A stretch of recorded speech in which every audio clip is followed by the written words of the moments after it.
She didn't fail the test, she changed it. The words would echo later, but at that moment, no one in the room knew what was about to happen. The restaurant glowed in soft amber light, the kind that made everything look expensive and slightly unreal. Glasses catching reflections like quiet stars, silverware aligned with surgical precision, conversations low and measured, as if even laughter had a price tag. At table 12, Daniel Carter sat perfectly still, his tailored suit untouched by the evening, his watch catching the light every time his wrist shifted just enough to remind people it existed.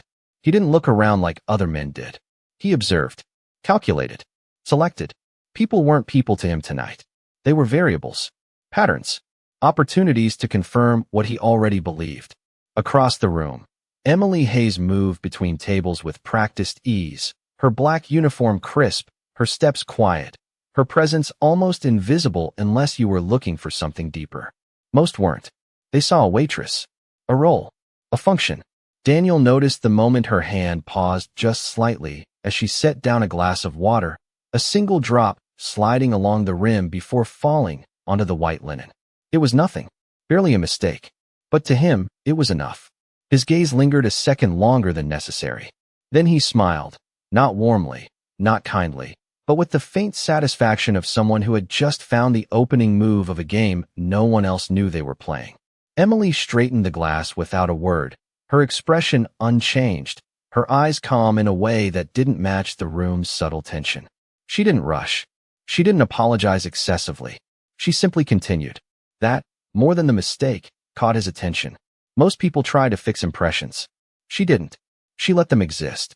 Daniel leaned back slightly, fingers tapping once against the table, a silent decision forming. Around him, his guests, investors, executives, people used to winning, followed his energy without realizing it.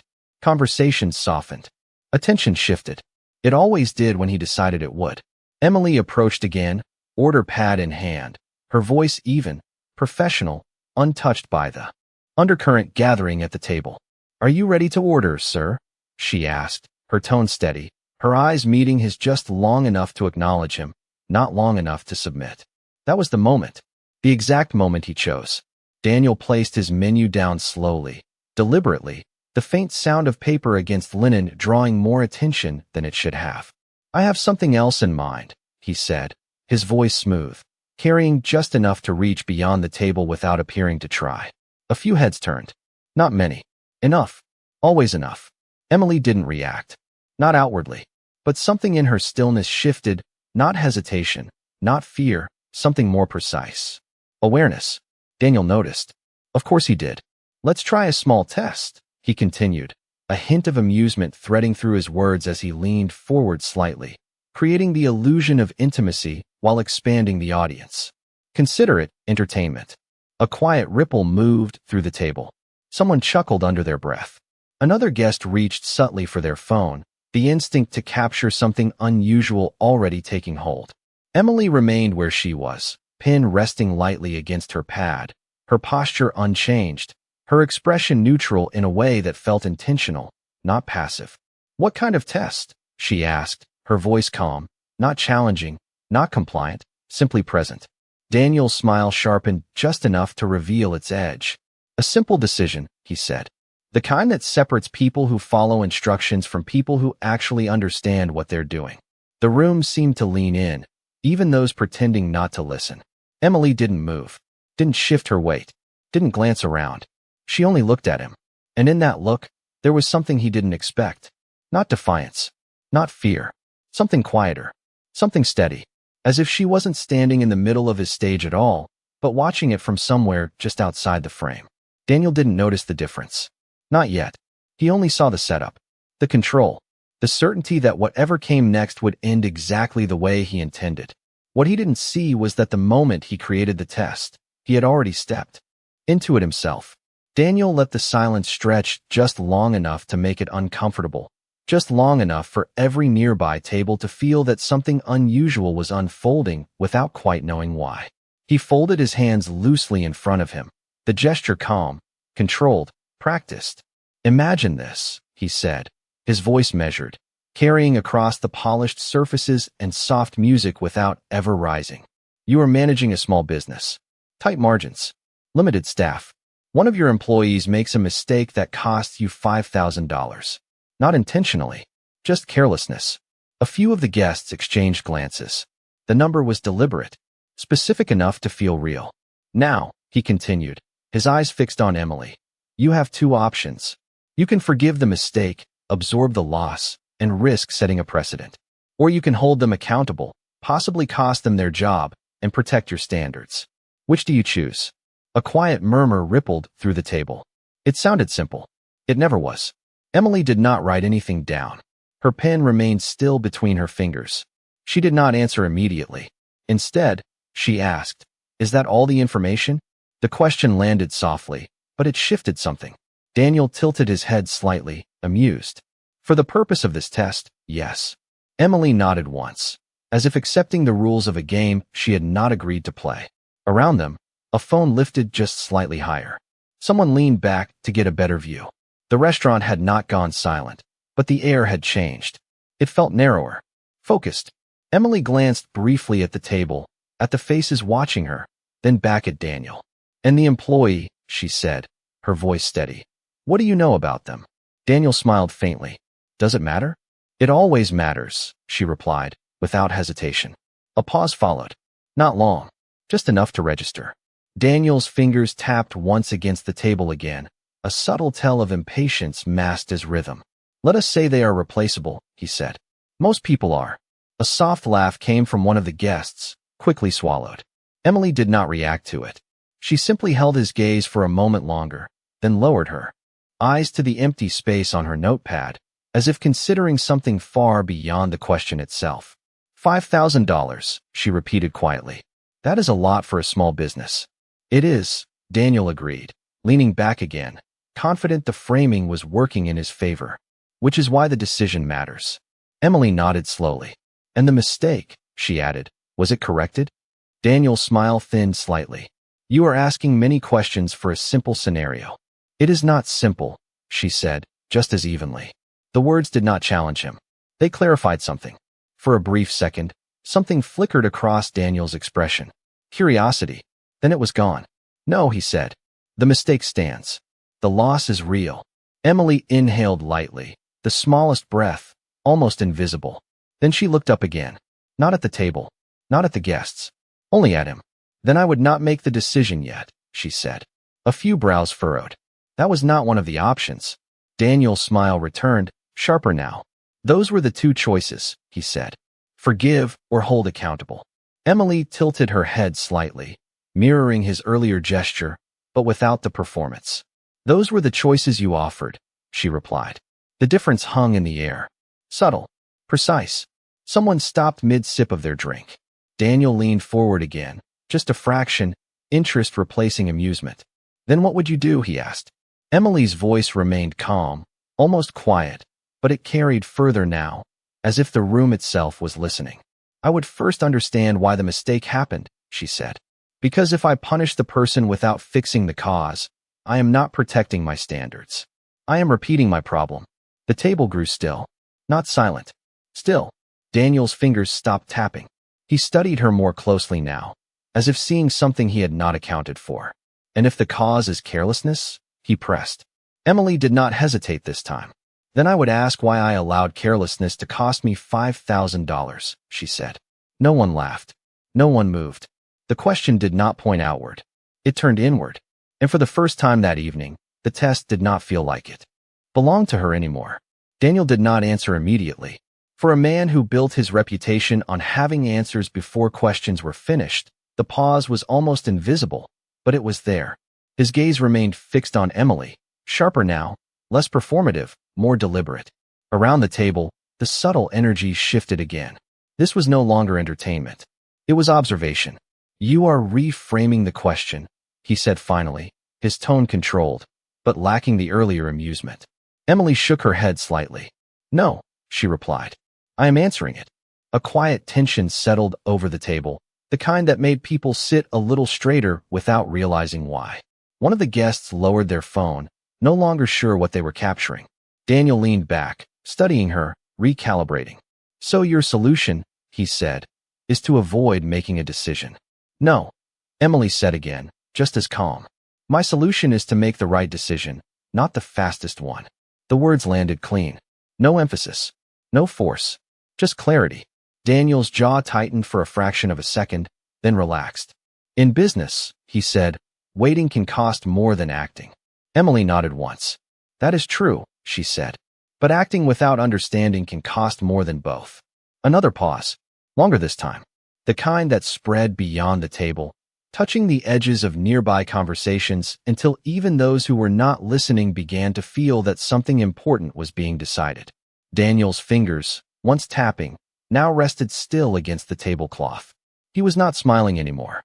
Let us simplify it, he said, his voice lower now, more focused. You are responsible for the outcome. The loss is already there.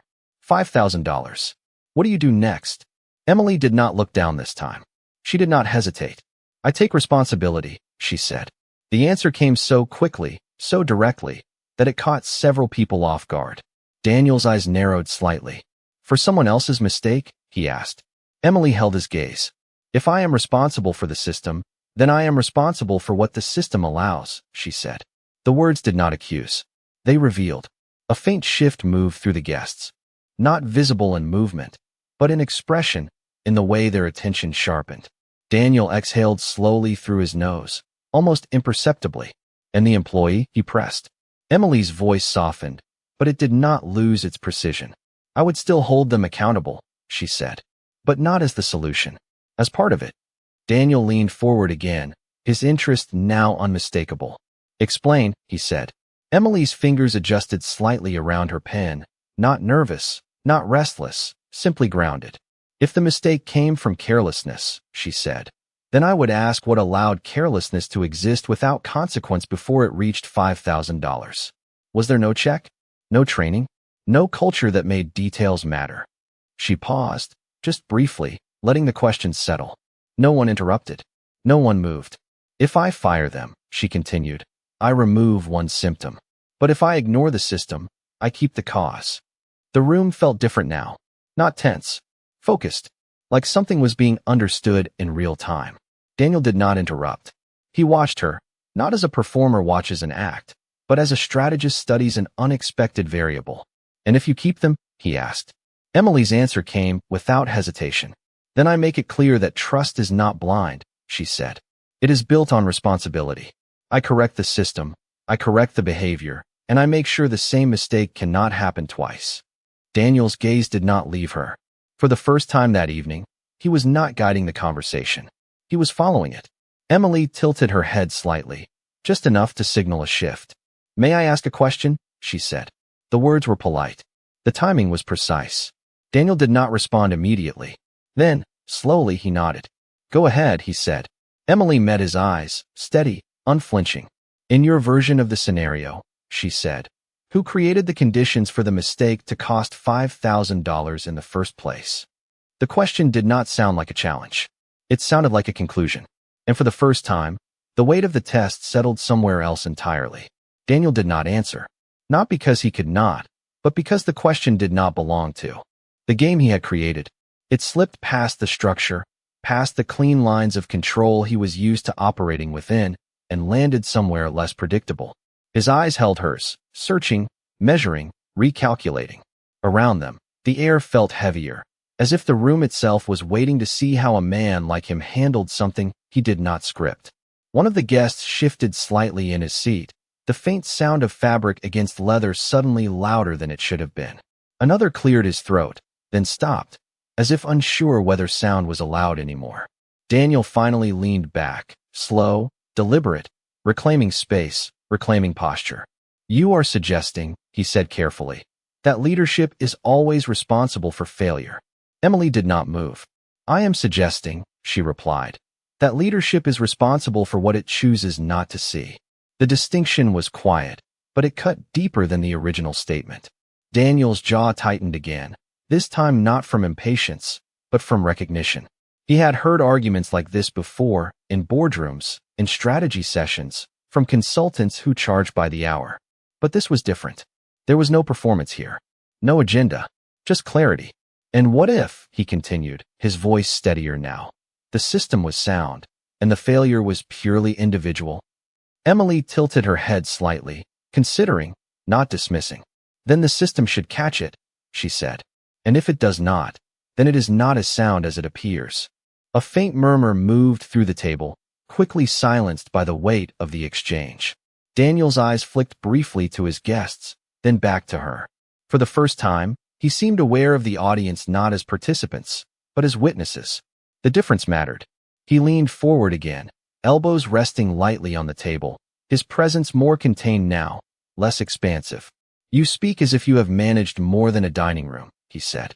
It was not quite a question, not quite a statement. Emily's expression did not change. "People are systems," she said simply, "whether they are in a restaurant or a boardroom." The answer did not explain. It redirected. Daniel studied her for a moment longer, then exhaled slowly, a sound almost lost beneath the soft music and distant conversation. The control he had carried into the evening had not disappeared. It had shifted, narrowed, focused entirely on her. "Tell me something," he said, his voice quieter now, no longer performing for the room. "If you were in charge, and this mistake happened under your watch, what would you say to the person who made it?" Emily did not look away. "I would ask them what they missed," she said, "and then I would show them what I missed." The words settled differently this time. Not as a counterpoint, not as a correction, as a reflection. Daniel blinked once, a small, human gesture that broke the perfect composure he had maintained all evening. "And if they could not answer?" he asked.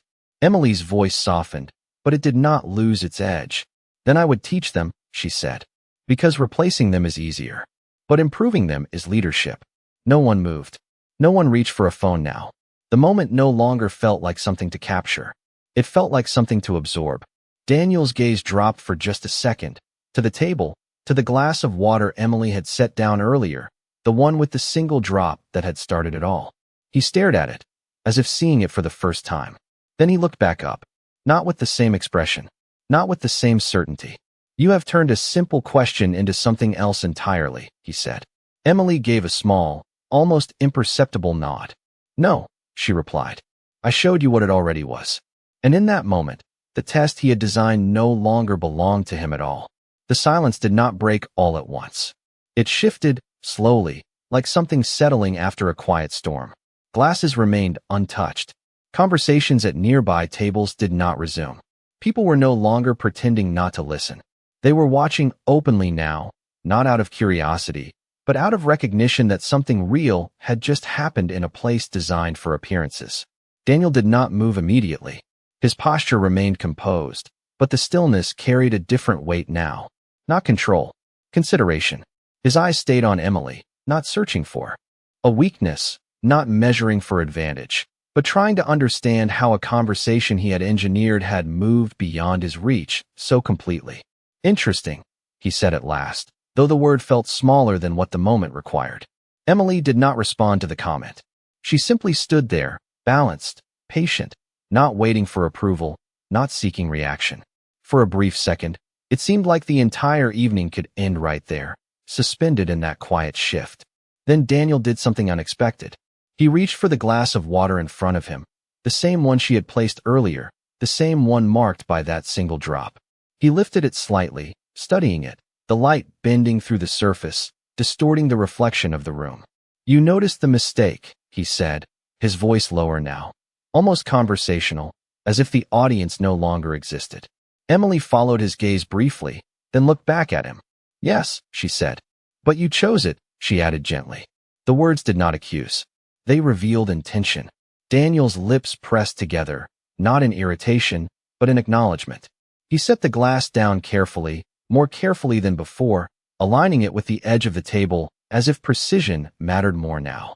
"Most people would have apologized," he said, "or tried to correct the impression." Emily's expression remained steady.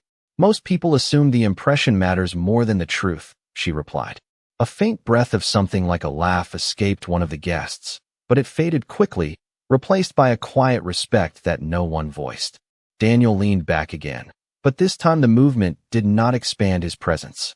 It grounded it. "And you did not," he said. "Because I did not need to," Emily answered. Another pause. Short, clean, final. Daniel's gaze shifted across the table, to his guests, to the faces that had followed him into countless decisions, deals, victories. They were not looking at him the same way now, not with doubt, but with awareness, as if they had just seen something he had not intended to show. He turned back to Emily. "You think this was about a mistake," he said. "It was not a challenge. It was a reflection." Emily shook her head slightly. "No," she said. "I think it was about control." The words settled differently than anything before it. No elaboration. No explanation. It did not need one.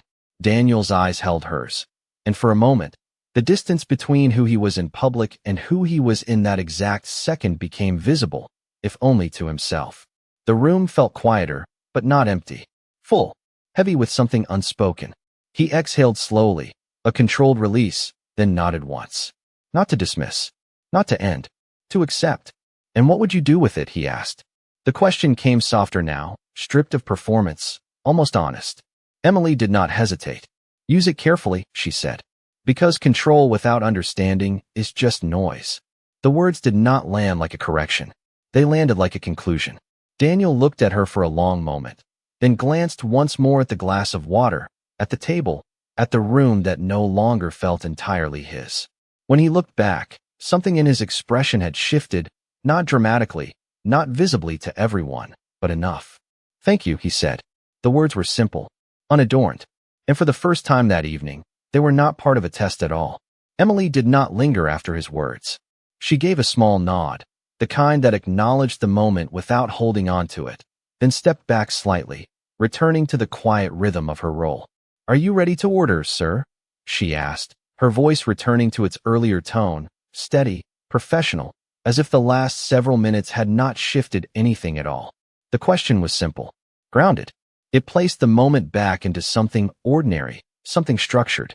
Daniel looked at her for a second longer than necessary, as if deciding whether to follow her back into that structure or remain where the conversation had taken them. Then, slowly, he reached for the menu again. The movement was small, but it carried weight. "Yes," he said. "I think I am." Around the table, the tension began to dissolve, not abruptly, but gradually, like a held breath being released across multiple people at once. Shoulders lowered. Glasses were lifted again. Someone cleared their throat and attempted a light comment, but it faded before it fully formed. The atmosphere did not return to what it had been before. It could not. Something had shifted too clearly to be ignored.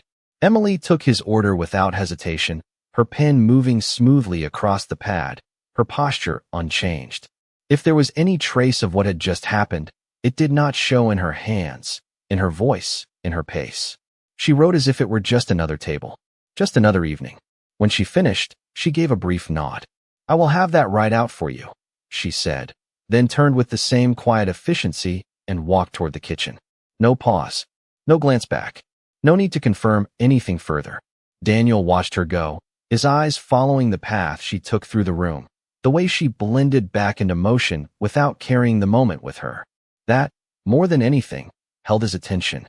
Most people would have stayed, would have waited for acknowledgement, for validation, for something. She did not. She moved on. He leaned back in his chair again, but the posture felt different now. Less like ownership, more like reflection. One of his guests finally spoke, his voice cautious, measured. "That was unexpected," he said. Daniel did not respond immediately. His gaze remained on the space Emily had just left, as if the conversation had not fully ended for him yet. "No," he said after a moment, his voice quieter than before. It was precise. The guest nodded slowly, though it was unclear whether he fully understood what Daniel meant. Another reached for his drink, taking a longer sip than usual, as if trying to reset the moment back into something familiar. But familiarity did not return. Not completely. Daniel's eyes shifted down to the table again, to the glass of water, still aligned perfectly where he had placed it. The drop that had started everything was gone now, absorbed into the cloth, leaving no visible trace. He stared at the space where it had been, his expression unreadable for a brief second. Then he exhaled softly, almost to himself. "Interesting," he murmured again, but this time the word was not for anyone else. Across the room, Emily moved between tables, her pace steady, her focus divided across orders, requests, small details that most people overlooked. She did not look toward table 12. Not once. She did not need to. The moment had already passed, and she had already left it behind. Daniel straightened slightly, his attention returning to the present, to the table, to the people who expected him to lead the next conversation, the next decision, the next direction. He opened his mouth to speak, then paused, just for a fraction of a second, as if weighing something new. Then he closed it again, choosing silence instead.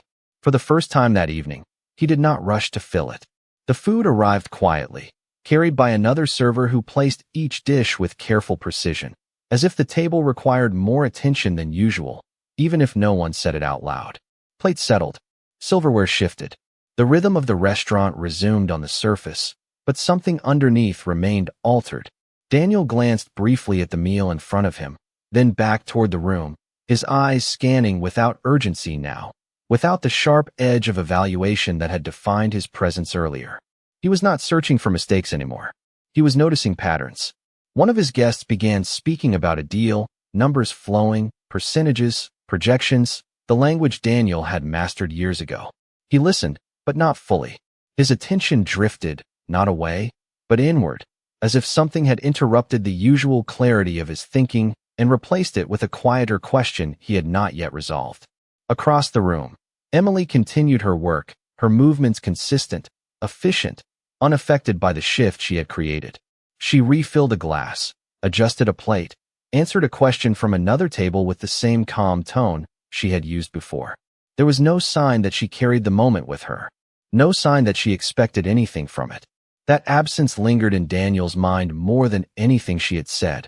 He cut into his food, the knife moving cleanly, precisely, but the action felt mechanical, disconnected from the usual satisfaction of control. He chewed slowly, tasting without registering, his thoughts returning, again and again, to a single point. Responsibility. Not as a concept, as a position. Daniel, one of the guests said, pulling him back, "What do you think?" The question was simple, familiar, expected. He looked up, meeting their eyes, and for a moment, the version of him they knew almost returned. The one who answered quickly, decisively, without pause. But the moment stretched, just slightly. "I think," he said, his voice measured, "we need to understand the structure before we adjust the outcome." The words surprised even him. They sounded like something else, something borrowed. The guest blinked, then nodded slowly, accepting the response without fully recognizing its origin. The conversation shifted accordingly, moving toward analysis instead of action, toward questions instead of conclusions. Daniel noticed the change as it happened, not just in them, in himself. He set his fork down, his gaze lowering briefly to the table, to the lines, the edges, the small details that had always been there but rarely held his attention. Then he looked up again, this time toward the far side of the room where Emily stood speaking to another customer. She was listening, not waiting to respond, not preparing to move on, just listening. The distinction was subtle, but once seen, it was difficult to ignore. He realized, with a clarity that did not feel comfortable, that he had spent years moving faster than understanding required. Not because he could not see, because he did not stop to look. A faint shift crossed his expression, not visible to most, but enough to soften something that had been rigid for a long time. One of the guests laughed at a comment, the soundlight, trying to restore the earlier tone of the evening, but it did not fully land. The room had already moved somewhere else. Daniel reached for his glass again, lifting it slightly, not to drink, but to hold, to anchor his hands in something tangible. His reflection bent across the surface, distorted, incomplete. He watched it for a second, then set the glass back down. Across the room, Emily turned, moving toward another table, her path steady, uninterrupted. She did not look in his direction. She did not need to. Whatever had needed to be said had already been said. Daniel leaned back once more, his posture no longer signaling control, but awareness. The kind that did not demand attention, but quietly changed how it was given. And for the first time that evening, he did not feel the need to lead the room. He allowed it to move without him. The evening moved forward, but it did not return to what it had been. Conversations resumed, plates emptied, glasses refilled, yet everything carried a quieter edge, as if the room had collectively learned to listen more carefully. Daniel remained seated, but his attention no longer belonged to the performance of the table. It moved differently now, slower, more deliberate, noticing details he would have dismissed before. The way one guest hesitated before speaking. The way another adjusted his words mid-sentence, choosing safer ground. The subtle signals he had always used to read people were still there, but now they felt incomplete, like he had been reading only half the language all along. Across the room, Emily continued her shift without interruption, her movements steady, her presence unchanged, but now, to Daniel, it carried a different weight. Not because she had revealed something extraordinary, but because she had not tried to. That absence of effort, that refusal to perform, stayed with him. It challenged something deeper than any argument could. The check arrived quietly, placed at the edge of the table in a black folder, unnoticed at first as the conversation drifted toward lighter topics, safer topics. One of the guests made a joke. Another laughed, a little too quickly. The moment tried to rebuild itself, to return to its earlier shape, but it never fully held. Daniel noticed. Of course he did. He reached for the folder, opening it slowly, his eyes scanning the total without reacting. Numbers had never surprised him. They were predictable, contained. Unlike people, he took out his card, then paused, his fingers resting against the edge of the leather. For a brief second, he did not move. Then he closed the folder again. "Give me a moment," he said, his voice calm, but carrying something new. The guests glanced at him, curious, but did not question it. He stood, smoothing his jacket with a small, habitual motion, and stepped away from the table. The movement drew attention, subtle at first, then more openly as people recognized him leaving his position, breaking the pattern he had maintained all evening. He walked across the room, not quickly, not slowly, his path direct, his focus clear. Conversations dimmed again, not completely, but enough to notice. Emily was near the far side, placing a dish down for another table, her posture unchanged, her attention fully present with the people in front of her. She finished, offered a brief nod, then turned, and found him standing there. For a moment, neither spoke. Not because there was nothing to say, but because the silence felt appropriate, necessary, a continuation of everything that had already been exchanged without words. Daniel did not carry the same presence now. The sharpness was gone. What remained was quieter, more precise. "Emily," he said, using her name for the first time, not as a formality, but as recognition. She met his gaze, steady as before, without surprise, without hesitation. "Yes, sir," she replied. He paused, just long enough to choose his words, not for effect, not for control, but for accuracy. "Earlier," he said, "you asked who created the conditions for the mistake." Emily nodded slightly. "Yes."